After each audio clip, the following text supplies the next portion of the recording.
திருவாலங்காடு காவல் நிலையத்தை நள்ளிரவில் 100க்கும் மேற்பட்டோர் முற்றுகையிட்டு போராட்டத்தில் ஈடுபட்டதால் பரபரப்பு ஏற்பட்டது.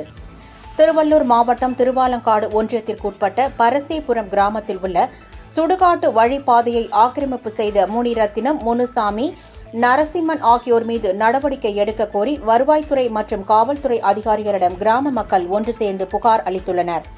பல ஆண்டுகளாக நீடித்து வரும் இந்த பிரச்சினைக்கு தீர்வு காண வேண்டும் என்று கிராம மக்கள் வலியுறுத்தியுள்ளனர். இந்த நிலையில் சனிக்கிழமை இரவு முனிரத்தினம், முனுசாமி, நரசிம்மன் ஆகியோர் அடியாட்களை வைத்து கிராம மக்களை தாக்கியதாக கூறப்படுகிறது. இது தொடர்பான வீடியோ ஆதாரங்களுடன் திருவாலங்காடு காவல் நிலையத்தில் கிராம மக்கள் புகார் அளித்துள்ளனர்.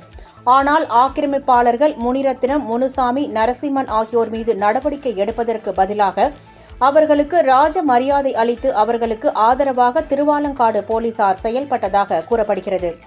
இதனால் ஆத்திரமடைந்த பெண்கள் உட்பட 100க்கும் மேற்பட்டோர் நள்ளிரவில் காவல் நிலையத்தை முற்றுகையிட்டு போராட்டத்தில் ஈடுபட்டனர். அவர்களை சமாதானப்படுத்திய போலீசார் குற்றவாளிகள் மீது நடவடிக்கை எடுக்கப்படும் என்று உறுதி அளித்ததை தொடர்ந்து அனைவரும் கலைந்து சென்றனர். இதனால் அந்த பகுதியில் பரபரப்பு ஏற்பட்டது.